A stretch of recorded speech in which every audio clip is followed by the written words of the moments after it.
ఈ రాష్ట్రంలో ఉన్నటువంటి ప్రైవేట్ కళాశాల యాజమాన్యాలకు సంబంధించినటువంటి సమస్యల్ని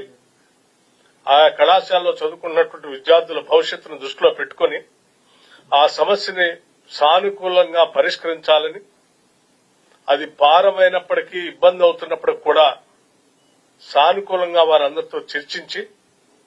విద్యార్థి లోక భవిష్యత్తును దృష్టిలో పెట్టుకుని వారి ఫీజు రియంబర్స్మెంట్ సంబంధించినటువంటి ఏదైతే టోకెన్లు ఉన్నాయో ఆ టోకెన్లకు సంబంధించినటువంటి వరకు దాదాపు 600 కోట్ల రూపాయల వరకు త్వరితగతిన ఆ నిధుల్ని విడుదల చేయాలని, ఆ తర్వాత భవిష్యత్తులో కూడా మిగతా పెండింగ్ ఉన్నటువంటి వాటిని కూడా ప్రతి నెల ఎంతో కొంత స్ట్రీమ్ లైన్ చేయాలనేటువంటి ఆలోచనతోనే ఈనాడు ఈ రాష్ట్ర ప్రభుత్వం మంత్రివర్గ సభ్యులు, సహచరులు,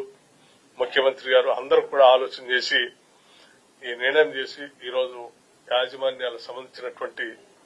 సంఘాలతో అట్లాగే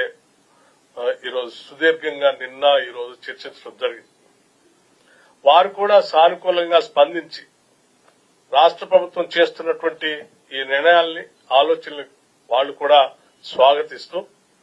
వారిచ్చినటువంటి పిలుపుని, సమ్మెకు సంబంధించినటువంటి పిలుపుని విరమించడానికి ముందుకు వచ్చినందుకు వారికి కూడా నేను హృదయపూర్వకమైనటువంటి ధన్యవాదాలు, అభినందనలు తెలియజేస్తా ఉన్నాను.